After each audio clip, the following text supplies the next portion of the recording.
নমস্কার।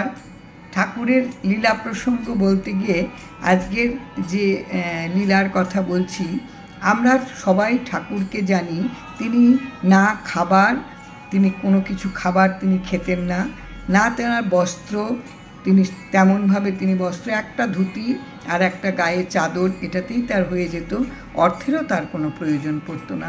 এটাই অভ্যস্ত প্রত্যেকের চোখ, প্রত্যেকের মন। কিন্তু একবার কি হলো, 20-এর দশকে গোড়ার দিকে ঠাকুরের কি হলো, ঠাকুর যে আশ্রিতজন ঠাকুরের সঙ্গে দেখা করতে আসছেন সে যদি একটু অবস্থাপন্ন হয়, ঠাকুর তাদের কাছে কাঙালের মতন অর্থ চাইছে। প্রত্যেকে অবাক হয়ে গেছেন যে এই রকম তো ঠাকুরকে তারা কখনো দেখেননি। ঠাকুরের প্রয়োজন কিচ্ছু নেই, অতি সামান্য যার প্রয়োজন সে কেন এত অর্থ চাইছে। তার থেকেও বড় কথা, অর্থ নিয়ে তিনি একেবারে তাড়াতাড়ি করে গুনে একেবারে বালিশের তলায় তাকে যত্ন করে রেখে দিচ্ছে। যাকে আগে তো ঠাকুরকে কেউ কখনো কোনো অর্থই দিত না, যদি কেউ বা কোনো অর্থ বা বস্ত্র দিত, ঠাকুর সেখান থেকে দুটোর উপর টাকা তুলে লুফে বলতেন জয় গোবিন্দ জয় গোবিন্দ বলে তিনি টাকাগুলোকে বালিশের তলায় রেখে দিতেন। কেউ যদি কোনো বস্ত্র দিত তার ঠাকুর তাকে পাশে রেখে দিতেন। পরে কেউ যখন আসতেন তাদের প্রয়োজন যদি ঠাকুর বুঝতেন, ঠাকুর তাদেরকে সেই টাকা দিয়ে দিতেন এবং বস্ত্রও দিয়ে দিতেন। এভাবেই তো অভ্যস্ত আশ্রিত জনের মন। কিন্তু এইবার ঠাকুর কি করেছেন, প্রায় অনেক দিন প্রত্যেকে যে আসছে, সকাল বিকেল যেই আসছে তাদের কাছেই ঠাকুর টাকা চাইছেন বারে বারে। এতে যারা আশ্রিত অন্য যারা ছিল তারা অত্যন্ত বিরক্ত হচ্ছে,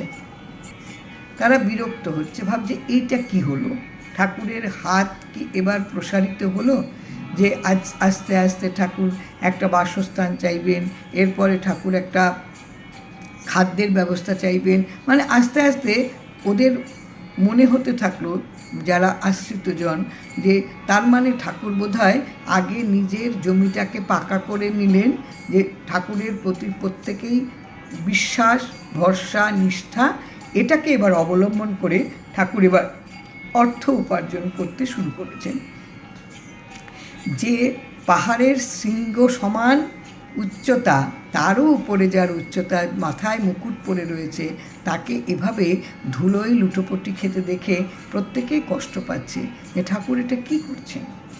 আর প্রত্যেকের মনের মধ্যে এই ধরনের নানান কাদামাখা, যেন একটা যে চন্দন মেখে তাকে তার সম্বন্ধে চন্দনের পাটাতে চন্দন বাটা হতো, এখন যেন কাদা দিয়ে সেটা তাকে মাখা হচ্ছে। তার সম্বন্ধে ভালোটা আর কেউ ভাবতে পারছে না, প্রত্যেকেই সন্দেহের চোখে ঠাকুরকে দেখছেন। কিছুদিন বাদে এক ভদ্রলোক ঠাকুরের কাছে এলেন। এবার এই ভদ্রলোককে অল্প বিস্তর অনেকেই চিনতেন। তাকে দেখে বিরক্ত হলো, অনায়াসে ঠাকুরের কাছে এলেন। ঠাকুর এই যে এতদিনের প্রত্যেকের কাছ থেকে ভিক্ষে করে যে অর্থটা তিনি সংগ্রহ করেছিলেন সম্পূর্ণটা সেই লোকটিকে দিয়ে দিলেন। যেমন বিধানসভায় বিরোধী পক্ষরা যেমন বিরক্ত হলে সভা থেকে বেরিয়ে যান, ঠিক তেমনি আশ্রিতজনের অনেকেই ঠাকুরের এই ব্যবহারে অত্যন্ত বিরক্ত হয়ে তারা বাইরে বেরিয়ে গেলেন। বাইরে বেরিয়ে গিয়ে তারা আলোচনা করছেন যে এই লোকটিকে যদি পাওয়া যায় এখানেই মেরে ফেলা হবে, কিন্তু ঠাকুর আছেন সেটা তো করা যাবে না। লোকটিও কীরকম, সেই টাকাগুলো সব কটা নিয়ে পকেটে ঢুকিয়ে বেশ কোটের পকেট দুলাতে দুলাতে সে তাদের সামনে দিয়ে বেরিয়ে যাচ্ছেন এবং জটলা দেখে বলছেন এত জটলা কিসের, ঠাকুর যদি আমার, তখন এরা রেগে গেছেন যে আপনি এই শক্তপোক্ত একজন পুরুষ, আপনি মাটি কেটে পয়সা উপার্জন করতে পারেন না, ঠাকুরের কাছে এসেছেন টাকা নিতে। তখন ভদ্রলোক বলছেন ঠাকুর যদি দেন তাহলে সেই দান কি প্রত্যাখ্যান করা যায়, এই বলে সে চলে গেল। তো অনেকেই তার প্রতি খুব বিরক্ত, বলছে আপনি মানে একটা বাজে লোক চলে গেছে, মানে ঠিক হয়েছে। এবার তারা ঠাকুরের কাছে এলো, কিন্তু তাদের মনের মধ্যে প্রচণ্ড রাগ আর ছিল, কিন্তু এখন তাদের মনের মধ্যে একটা প্রচণ্ড দুঃখ এলো যে যা এই রকম মানুষ সম্বন্ধে তারা এত কুরুচিপূর্ণ ভাবনা এতক্ষণ ধরে ভেবেছিল, এতদিন ধরে ভেবেছিল। এবার ঠাকুরের কাছে তারা দাঁড়াতেই ঠাকুর বললেন যে আসলে বেশ কিছুদিন আগে এই ভদ্রলোকের কিছু টাকার দরকার, সেটা ঠাকুরকে বলেছিলেন, কিন্তু ঠাকুর তো কপর্দক শূন্য, সে কোথা থেকে দেবে? তাই তার একমাত্র আশ্রিতদের কাছ থেকে, তার সন্তানদের কাছ থেকে ভিক্ষে করে এই অর্থ জোগাড় করতে হয়েছিল।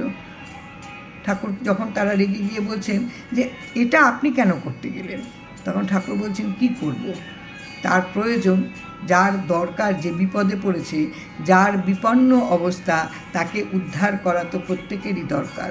একটা লোক যদি গর্তে পড়ে যায়, তাহলে তখন কি আপনি ভেবে দেখবেন হাতটা ময়লা কিনা, হাতটায় কাদা মাখা কিনা, নাকি আগে তাকে উদ্ধার করবেন? কাজে এই লোকটি কীরকম সেটা বোঝার আগে তার বিপন্ন অবস্থা থেকে তাকে উদ্ধার করাটাই হচ্ছে একমাত্র কাজ। যে বিপন্ন, তাকে উদ্ধার করতে ঠাকুর শিখিয়ে দিলেন লীলার মধ্য দিয়ে। সেখানে কোনো ভেদাভেদ করতে ঠাকুর বারণ করলেন, বা তার কি আছে কি নেই, তার কতটা সে ভালো কতটা মন্দ, কোনো কিছুই বিচার করতে বারণ করলেন। এত বিচার যদি করতে যায়, এটা কারা করে? যারা নিজেদেরকে অত্যন্ত বুদ্ধিমান বলে মনে করে।